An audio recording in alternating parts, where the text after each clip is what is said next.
কাদা ছড়িয়ে সেই ফেসবুকে আপনারা অবলোকন করছেন ইংল্যান্ড থেকে আমার এক সপ্তাহ বড় ভাই তিনি অবলোকন করছিল আমার ধারাভাষ্যকার সেই ফেসবুক ইংল্যান্ড থেকে উঠাবাক করছিলেন।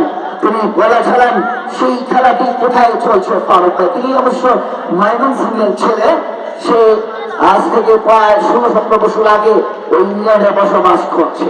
সেই শাহজালাল ভাই তাকে আমি অসংখ্য ধন্যবাদ জানিয়েছিলাম।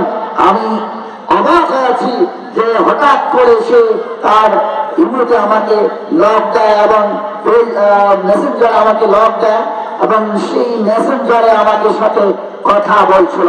সে বলছিল আমরা আপনার কথা শুনতে পাচ্ছিলাম ফারুক ভাই, আপনি আর আমি প্রায় একই স্কুলের ছাত্র ছিলাম, একই কলেজে পড়ালেখা করেছি, কিন্তু পরবর্তী সময় আমাকে কর্মের প্রয়োজনে আমি ইংল্যান্ডে চলে আসি, আর দেখা হয়নি।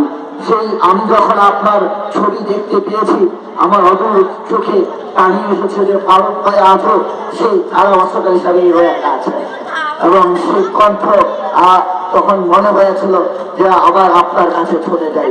চর মধুয়া তথাপি এশিয়া মহাদেশের মানুষ যারা সারা বিশ্বে বাস করে, বাংলাদেশের সেই ফুটবলার তারুণ্যরা যারা বিভিন্ন রাষ্ট্রে অবস্থান করছে, কর্মের প্রয়োজনে কাজের প্রয়োজনে তারা কিন্তু বাংলাদেশকে ভালোবাসে, দেশের মাতৃত্বকে ভালোবাসে, সেই ভালোবাসার কারণে তাদের চোখে অশ্রু চলে আসে।